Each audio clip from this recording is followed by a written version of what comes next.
नमस्कारम। आज हम सनातन धर्म के सबसे पूज्य क्षणों में से एक को उजागर करने जा रहे हैं। यह उन देवता के जन्म की गाथा है जिनकी माता स्वयं आदि पराशक्ति व जिनके पिता देवों के देव महादेव हैं, जिनकी पूजा सभी देवगणों में सर्वप्रथम होती है और जो विघ्नहर्ता के नाम से विख्यात है, भगवान गणेश।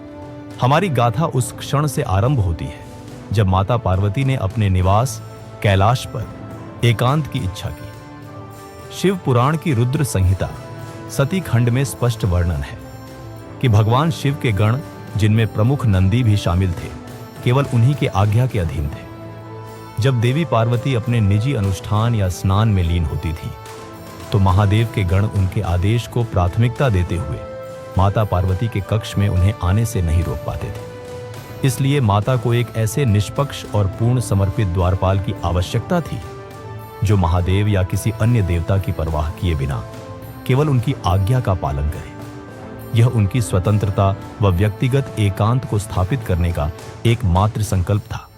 इसीलिए उन्होंने संकल्प लिया कि वह एक ऐसे पुत्र का निर्माण करेंगी जो केवल उनके प्रति समर्पित हो। अपनी इस गहन इच्छा को पूर्ण करने हेतु देवी पार्वती ने अपने शरीर के पवित्र उबटन हल्दी और मैल को एकत्रित किया। यह केवल मैल नहीं था, बल्कि आदि शक्ति के ऊर्जा पुंज का सार था। इन शुद्ध पदार्थों से उन्होंने एक बालक को गढ़ा और फिर अपने मातृत्व स्नेह और दिव्य शक्ति से उसमें प्राणों का संचार किया। इस प्रकार विनायक अर्थात विशेष नेता का जन्म हुआ। उन्हें माता पार्वती ने द्वार पर स्थापित करते हुए स्पष्ट आज्ञा दी कि जब तक वे स्नान से न लौटे तब तक ब्रह्मांड की कोई शक्ति उनके कक्ष में प्रवेश न करे। विनायक ने पूर्ण समर्पण से अपनी माता के इस आदेश को स्वीकार किया। कुछ समय बाद भगवान शिव अपनी तपस्या से लौटे। तब उन्होंने द्वार पर एक अपरिचित किंतु तेजस्वी बालक को देखा। उन्होंने प्रवेश की अनुमति मांगी, परंतु विनायक अपनी माता की आज्ञा के प्रति अटल थे। उन्होंने भगवान शिव को स्पष्ट रूप से मना कर दिया। महादेव इस बात से अनजान थे कि विनायक और कोई नहीं, स्वयं उनके पुत्र है।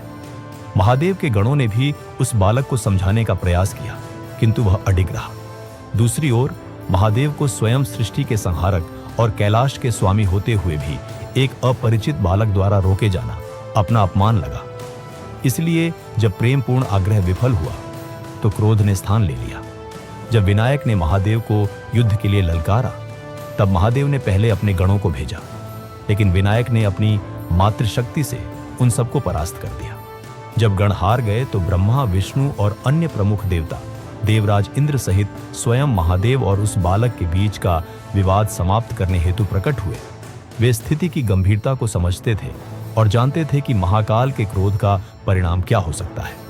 वे प्रलय टालने के उद्देश्य से आए थे, किंतु विनायक के दृढ़ संकल्प के कारण वे हस्तक्षेप नहीं कर सके तथा किसी भी देवता ने महाकाल को रोकने का प्रयास नहीं किया, जिसका कारण था कि वे जानते थे कि महादेव अपने रुद्र स्वरूप में थे और उनके कार्य में हस्तक्षेप करने का अर्थ था स्वयं के लिए और ब्रह्मांड के लिए विनाश को आमंत्रित करना।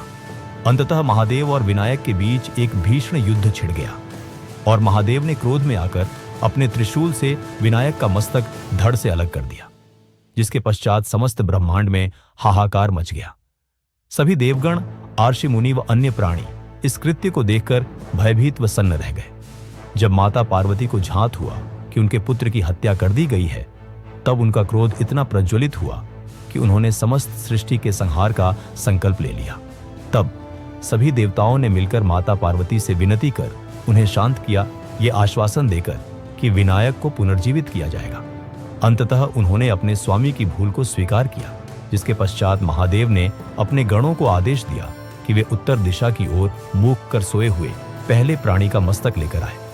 तब उन्हें एक हाथी का मस्तक मिला। महादेव ने अपने योगबल से उस गज मस्तक को विनायक के शरीर से जोड़कर उन्हें पुनर्जीवित किया। विष्णु जी ने उन्हें देवों का अधिपति घोषित किया तथा देवताओं ने विनायक को सर्वप्रथम पूज्य होने का वरदान दिया। साथ ही उन्हें गणेश अर्थात गणों के ईश नाम से विभूषित किया। इस प्रकार बुद्धि, ज्ञान व समृद्धि के देवता का जन्म हुआ। भगवान गणेश की कथा हमें सिखाती है कि बाधाओं का आना आवश्यक है, तभी उनका निवारण होता है।